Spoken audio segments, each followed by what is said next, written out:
Assalamualaikum warahmatullahi wabarakatuh. Shalom, Om Swastiastu, Namo Buddhaya, salam kebajikan, tabi pun. Halo semuanya, kami dari kelompok 4 kelas RA dengan mata kuliah interaksi atmosfer dan cuaca antariksa ingin mempresentasikan hasil diskusi kami tentang Satellite and Space Weather atau satelit dan cuaca antariksa. Yang mana di video kali ini bertujuan untuk memenuhi tugas mata kuliah tersebut yang diampu oleh Bapak M. Iksnanda Iksan SSI MSI. Kelompok 4 sendiri beranggotakan yang pertama saya sendiri yaitu Jen Fauzia dengan NIM 122290001. Yang kedua ada Safa Anissa Daud dengan NIM 122290037. Kemudian ada Siti Yohana dengan NIM 122290081. Lalu Cynthia Monica dengan NIM 122290083 dan Miracle Teopani Motolo dengan NIM 122290091. Saya Miracle Teopani Mutulo dengan NIM 122290091. Apa itu satelit? Satelit merupakan benda luar angkasa yang mengorbit benda lain dengan waktu rotasi dan revolusi tertentu. Sedangkan space weather atau cuaca antariksa menurut NASA merupakan istilah yang digunakan untuk menggambarkan kondisi lingkungan di luar angkasa khususnya di sekitar bumi yang dipengaruhi oleh aktivitas di antara satelit dan cuaca antariksa. Satelit memiliki hubungan yang sangat penting dengan pemantauan cuaca di luar angkasa, sehingga cuaca antariksa yang meliputi kondisi di luar angkasa seperti matahari, angin surya, magnetosfer, ionosfer, dan termosfer dapat mempengaruhi sistem satelit dalam berbagai aspek. Pengaruh cuaca antariksa pada satelit bergantung pada orbit satelit, posisi satelit relatif pada suatu daerah tertentu di antariksa, tingkat aktivitas matahari, serta jenis material yang digunakan pada struktur satelit. Baik, perkenalkan nama saya Safa Anissa Daud dengan NIM 1222937. Kali ini saya akan menjelaskan contoh satelit cuaca antariksa, yaitu Discover Deep Space Climate Observatory. Discover ini digunakan untuk prediksi badai matahari dan cuaca antariksa lainnya, di mana satelit ini diluncurkan pertama kali oleh NASA dan NOAA sekitar tahun 2015.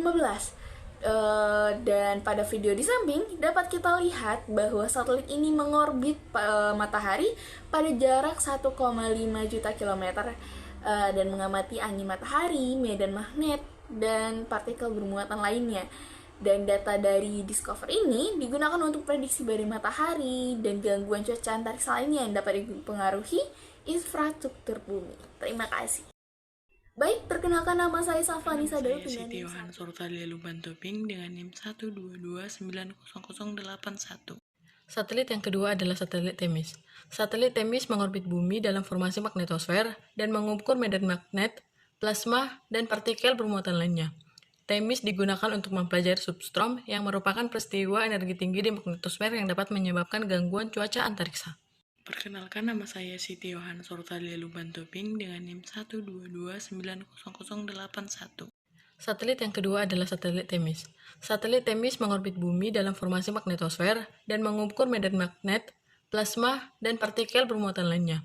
Themis digunakan untuk mempelajari substorm yang merupakan peristiwa energi tinggi di magnetosfer yang dapat menyebabkan gangguan cuaca antariksa. Perkenalkan, nama saya Siti Yohan Surtalia Luban Toping dengan NIM 122900081. Satelit yang kedua adalah satelit Themis.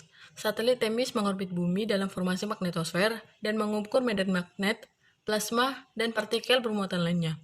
Themis digunakan untuk mempelajari substorm yang merupakan peristiwa energi tinggi di magnetosfer yang dapat menyebabkan gangguan cuaca antariksa. Perkenalkan, nama saya Siti Yohan Surtalia Luban Toping dengan NIM 1229000. Perkenalkan, nama saya Cynthia Monica dengan NIM 122290083. Yang ketiga ada satelit Van Allen Probes. Dua satelit yang diluncurkan pada tahun 2012 oleh NASA. Satelit Van Allen Probes mengorbit bumi dalam sabuk radiasi Van Allen, yang merupakan wilayah di sekitar bumi yang terperangkap oleh medan magnetnya. Data dari Van Allen Probes digunakan untuk mempelajari sabuk radiasi Van Allen dan bagaimana hal itu dapat memengaruhi bumi.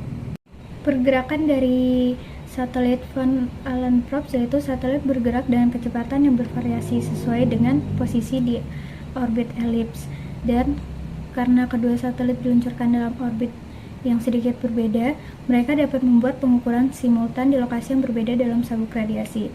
Lalu, pergerakan ini memungkinkan pengukuran dalam berbagai kondisi cuaca di antariksa, termasuk saat badai geomagnetik terjadi.